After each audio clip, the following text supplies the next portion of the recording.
I greet you according to your time.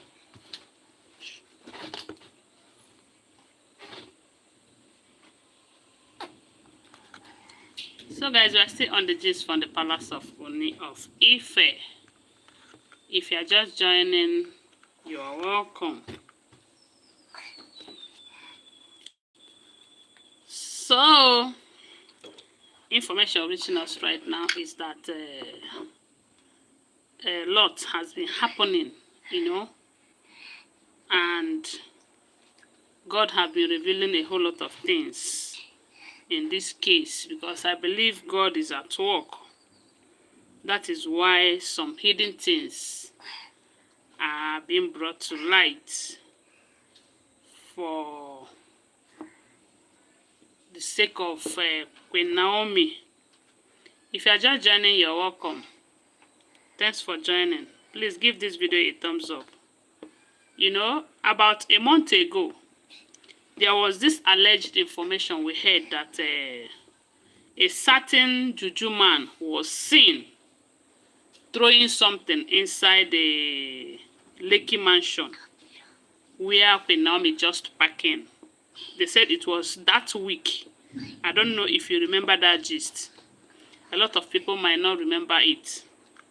But it is today's topic that brought it up, So, they said after Queen Naomi packed into that Lekki mansion, Ooni of Ife's mansion in Lekki, a certain man was caught in the camera throwing something. They said the man was at the fence outside that mansion.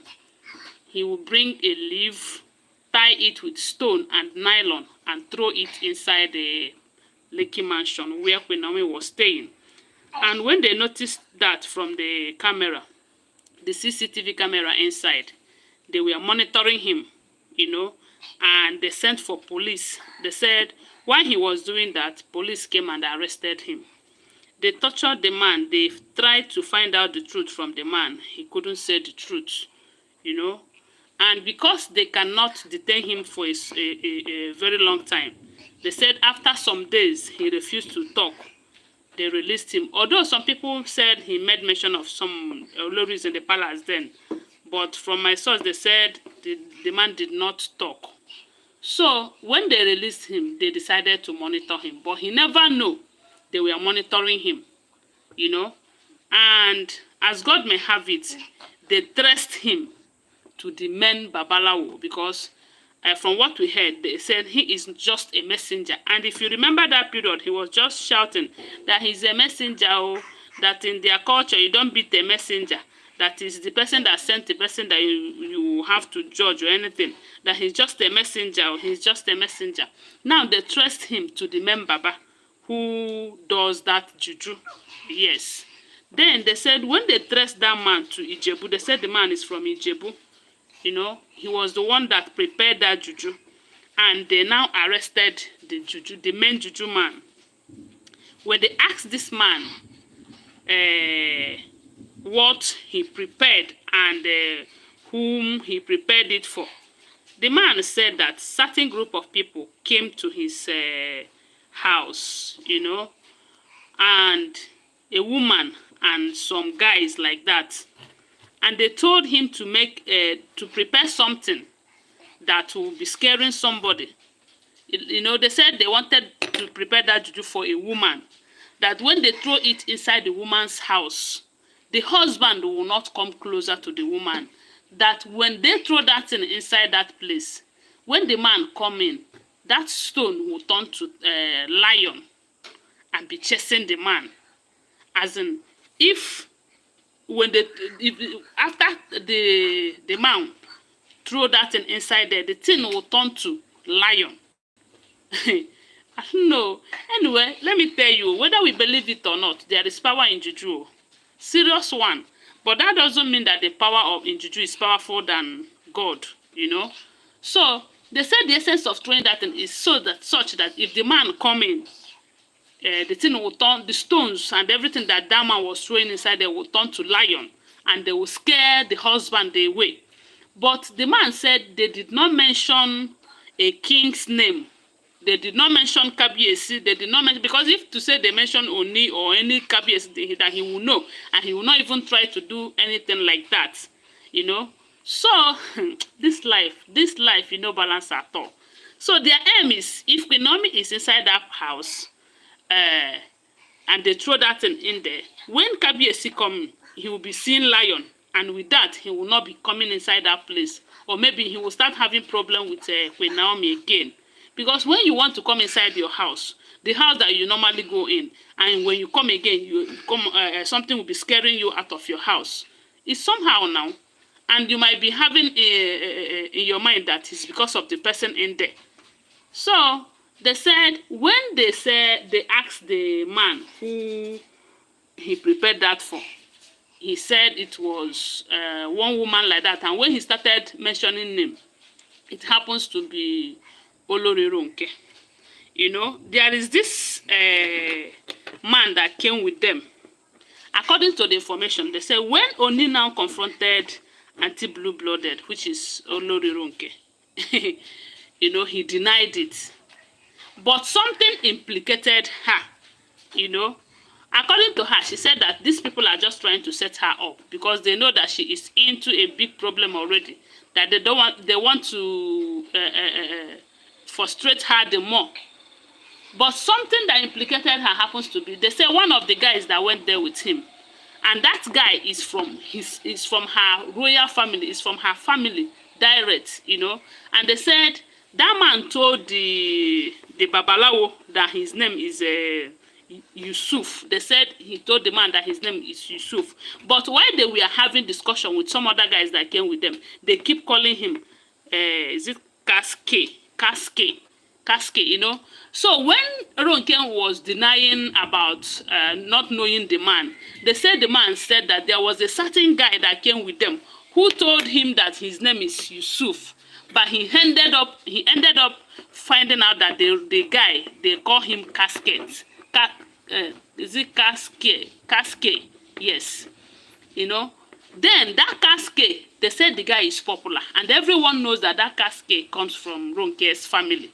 You know. So this time around, she might not be able to deny it. Because that guy alone have implicated him. Had it been that those people, they said before they went there, they choose that Yusuf as the name of the guy. But the real name of that guy is not Yusuf. That he's known for that casket, you know. But you know, guys, sometimes, no matter how you try to hide, and when God wants to implicate someone, that was why God allowed them to make that mistake of calling the guy the name he is known for in front of the man, you know. So, and had it been the man did not remember that the casket guy, Ronke might be able to deny him. Because he has been saying that they are just trying to frame him up, that there is nothing like that. He doesn't know anything about what they are saying and all of that. And I said, nah, wow, these people, eh. So, had it been they succeeded, oh God. Anyway, one thing I know for sure is that the God of Queen Naomi will not allow them to succeed. So, because this matter, this thing happened about a month ago. And ever since then, it looks as if they have forgotten everything about it. But I believe KABIEYESI just used sense on them. Because had it been they know that he is going to monitor these people and find out the truth, they might tell the guy to be cautious. Because the guy in question, how they were able to trace him is that that guy that was throwing that thing inside their place happens to be from the same town, from the same Ijebu, where the Baba lives. They said he is from the same village. You know, how he met with these people is because they came, they asked him about the Baba stuff, and he directed them. Then, they have come on the second time. The third time, the second time they came, they were looking for who would deliver that message, as who would go and throw that thing inside there. You know, that was how they got to know about the guy. And the guy said he can do it. They said he paid, she paid him 150,000. You know, he paid him 150,000 to go to Lagos and do that from Ijebu. And that was how the guy was involved. That was how the guy got involved into the whole thing. So, but they thought it was over since he did not mention name when they caught her, because he cannot tell me that he doesn't know the people that sent. Although they might still lie to him, or give him fake name, just like they did to, they gave to this Baba, you know. But because God want to expose them, because I believe it's God that want to expose them. Sorry, mommy. Don't cry, don't cry, don't cry, don't cry. Oh, mama, sorry. Oh. Sorry. So because God want to expose them, that is why he, push them into calling the name the guy is known for in his presence. So guys, when I hear this, I said, now wow, how, as in, is it not time that KABIEYESI do something about this Madam Blue-Blooded, Habi Auntie Blue-Blooded, because it is getting out of hand.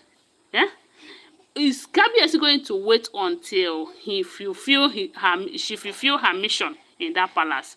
Because it is obvious that she is in there for a serious mission. Is he waiting for her to complete her mission before he will do something about it? Huh? Because this is getting out of hand, though. It's getting out of hand. Every bad thing, her name must be involved. Is it by force to marry? Anyways, if you remember how they said the king married her, you will know that she's just trying to fulfill her mission in there. Because I heard that there was once she said that if not for her family, that she would have, go off this marriage that is so frustrating. But the fact is that if you look at it very well, you find out that her family are using her. Her family are just using her. They don't care about how she feels. They don't care about her emotions and everything. Because if they care, they will know that what their daughter is not marriage. They are just using their daughter to achieve their aim, or their political aim.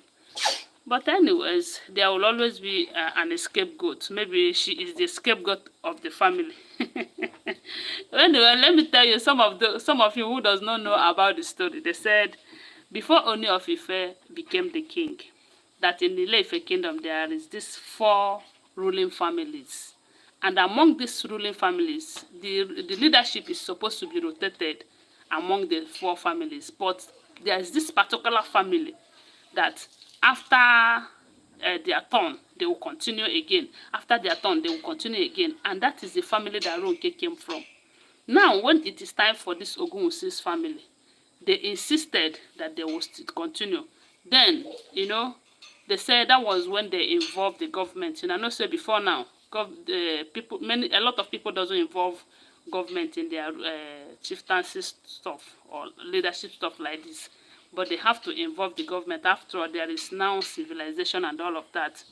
So when the Ogunwusi family insisted, and there was so much deliberations, they decided that the only condition that they are going to allow them take over is by marrying a maiden from their family. But they never told them that maiden is coming to frustrate the king. And that was how the king married. Then get away from there. That was how the king married Ronke. And for the fact they said Ronke and the king have known themselves for quite a long time. The king now decided to marry her. The marriage did not even come. They said he agreed that he's going to marry her.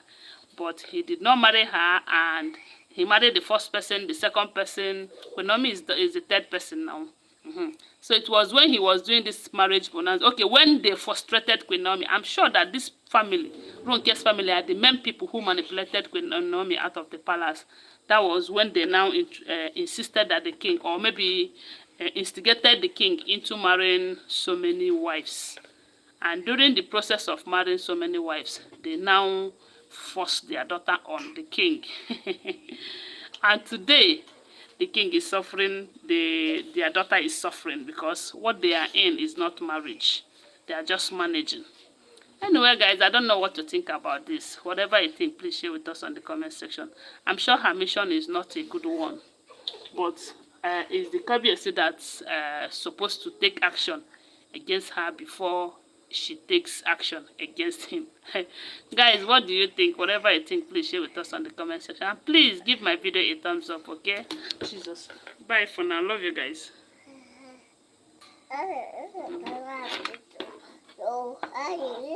I love you too.